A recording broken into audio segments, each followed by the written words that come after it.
Boa tarde, aqui é Daniel Silvério de Godoy, da instituição Unicesum, Maria D. Hoje exatamente vamos falar sobre a voz da prática cênica, com a intenção exatamente de melhorar a nossa parte, não só a nossa parte cognitiva, né, do nosso próprio raciocínio, mas também melhorar a nossa dicção, tudo que estiver à nossa volta. E para isso vamos pensar exatamente fazemos alguns exercícios corporais, eu elaborei 5. E desses 5, vamos exatamente estipular, tanto dentro das próprias práticas técnicas cênicas, como dentro do nosso, exatamente, convívio. Uma das principais fontes é exatamente amarmos a postura. Algumas pessoas não entendem exatamente, que acham que, tipo assim, vou cantar de qualquer jeito, vou soltar a minha voz, vou soltar, fazer aquela voz para aquele determinado personagem. Mas quando vai mais a postura, ela realmente é muito importante. Ó, a postura ela tem que ficar reta, cabeça inclinada. Porque quando você faz isso, isso daí está demonstrando que que a voz está sendo mais ponderada e você não está forçando a sua voz para isso. Então vamos pensar o seguinte: vamos fazer 5 exercícios vocais. A primeira, a técnica da respiração e da inspiração. E para isso vamos entender esse conceito. Existem as partes pulmonares. As partes pulmonares, o que elas servem? Para exatamente exprimir. Quando exprimimos e elas vão se fechando, elas vão abrindo e se fechando. E tem as partes vocais, né? As pregas vocais, abaixo disso aqui. Então, através disso, seguramos a respiração e seguramos a respiração pelas fossas nasais, ou melhor dizendo, pelas narinas, e soltamos pela boca, contando a partir de 3 segundos. Menos do que isso, aí não, vamos começar. Assim, ó.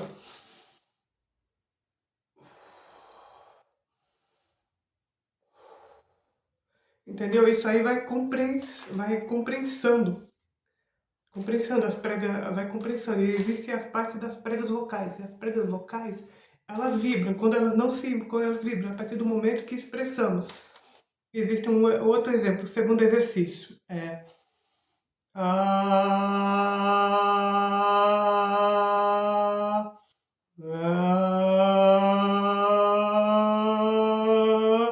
Agora conseguiram entender? Essa é a parte do exercício, porque ela envolve não só exatamente a parte vocal, mas exatamente envolve também você pensar em como você vai fazer essas práticas vocais, no sentido de fazer uma boa dicção, né, da sua própria voz, de transmitir, de se comunicar.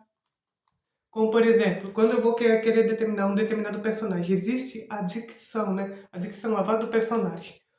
Para uma voz mais grave e aguda, ou uma voz mais grave para o agudo. O agudo é quando ele sobe para uma voz mais potente, mais alta. E o grave, ele sobe para uma voz mais devagar, lento, lento. E vamos pensar no seguinte, pensar no terceiro exercício. O terceiro exercício é a parte da trava-línguas. Isso é exatamente muito importante nesse requisito. Vamos pensar exatamente. Eu preparei 3 trava-línguas. Vamos começar de um fácil, médio, para um mais difícil. Se liga, me ligasse. Eu também ligava a liga. Como a liga não me liga, eu também não ligo a liga. Agora vamos passar para mais rápido. Se a liga não me ligasse, eu tenho liga. Como a liga não me liga, eu também não ligo a liga. Agora, passando para a segunda. 5 bicas, 5 pipas. 5 bicas, 5 pipas. 5 bicas, tira da boca da bica, bota na boca da bomba. Essa aqui eu não entendi muito bem, mas é tipo isso. A, a pia perto do pinto, o pinto perto da pia. Quanto mais a pia pinta, mais o pinto pia. A pia pinga, o pinto pia, pingo pia, pingo a pia, pinto pia, o pinto perto da pia, a pia perto do pinto. Ou seja, mais rápido. A pia perto do pinto, o pinto perto da pia. Quanto mais a pia pinga, mais o pinto pia. A pia pinga, a pinga, a pinga, a pia pinga, a pinga, a pinga, nossa, a pia pinga, pinto pia, pinga pia, pia pinto. o pinto perto da pia, a pia perto do pinto. Entendeu? Essa é uma das partes exatamente para envolver a coordenação e a rapidez e a fluidez para criar uma conexão vocal, tipo assim, vocal. Porque, tipo assim, ela foi tirada da literatura, dentro da própria literatura, com a intenção exatamente de criar, melhorar a audição do texto, criar uma voz mais corporal para dar voz e vida para aquele texto específico. Agora temos a quarta, que é os jogos dos subtextos. A gente cria a partir do momento dentro das próprias emoções, dentro do próprio texto. A gente pensa assim, vou imaginar uma pessoa feliz. Como que você imaginaria essa pessoa feliz? Nossa, eu estou muito feliz. Agora falando assim, agora para uma voz mediana, fraca, mediana, fraca. Eu estou muito feliz. Aí ela não demonstra nenhuma reação. Agora uma emoção mais forte, animada. Uma coisa mais romântica para se dizer. Eu estou muito feliz. Assim, agora uma voz mais brava, tensa. Eu estou muito feliz! Aí solta uma voz mais de ironia, mais tensa. Aí temos a parte do quinto processo. Bocejo sonoro. Essa parte você vai ter que fazer o seguinte. Colocar sobre a sua mão, sobre o pescoço e sobre a tua cabeça. E a partir desse momento, você vai ficar com as bocas fechadas, mantendo a boca cerrada e fazer com que a voz saia mantida, mas com a boca cerrada. Assim, ó.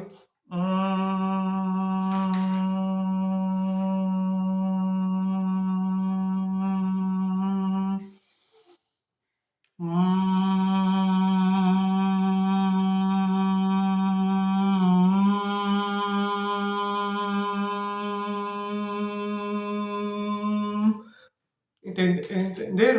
Agora, tipo assim, para exatamente finalizar a nossa a esse trabalho da pedagógica, a esse trabalho pedagógico, fiz exatamente um monólogo e esse monólogo ele se constitui numa peça que eu tinha visto há um pouco tempo. Essa peça ela envolve que eu tinha visto há pouco tempo, até hoje está em cartaz, ela se chama Sweeney Todd, mas eu baseei do próprio monólogo da construção. E acho que essa peça foi dirigida por Stephen Sondheim. Então vamos pensar nas expectativas, para entender melhor esse conceito. E no final eu vou estar explicando como processar essa construção de voz. A verdade, você quer a verdade? Ela está na navalha, não na fala. O juiz Tup não me enviou para o exílio. Ele me rasgou. Cada dia do sol no mar era uma farpa de sal. Ferida da alma. 15 anos de escuridão e eles me fizeram esquecer o sorriso da lua e o toque de Johanna.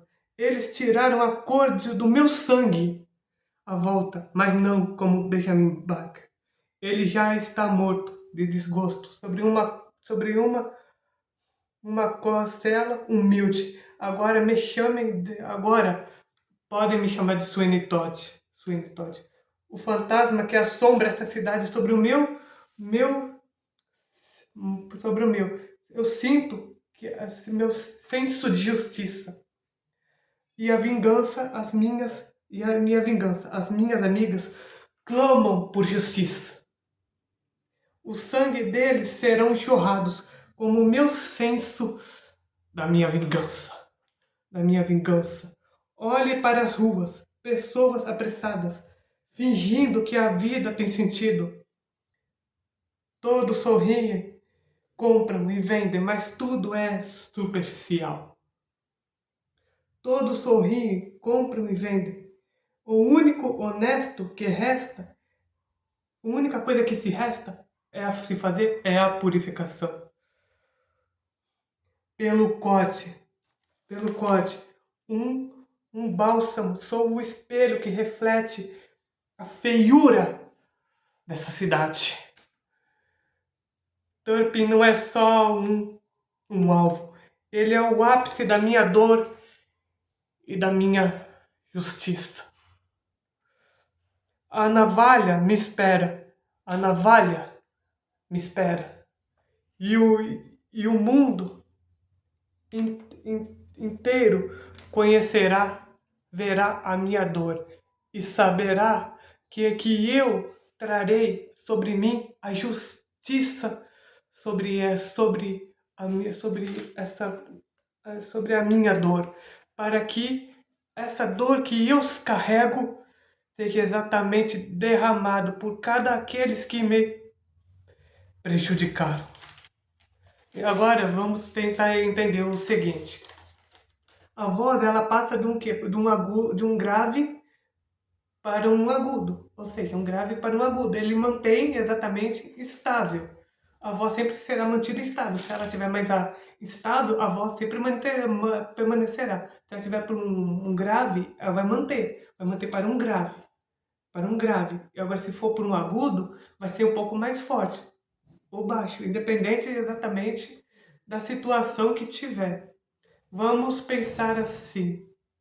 Eu pego qualquer personagem, que independente que tenha, desde que tenha uma voz fraca, uma voz média ou alta. Isso vai fazer com que eu pense como fazer a construção de voz, porque a gente entende o seguinte, que quando nascemos com a intenção de produzirmos um choro. O choro é a primeira coisa que ouvimos.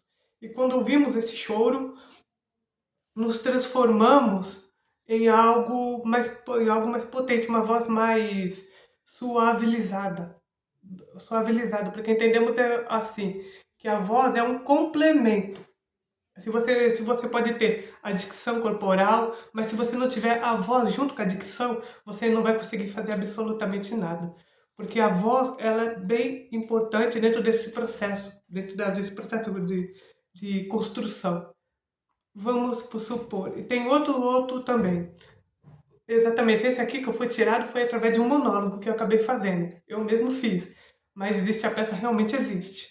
Mas se pensarmos exatamente num conceito de voz, cada personagem tem o seu jeito de se portar, de agir. Ou seja, uma ação tem que provocar uma reação.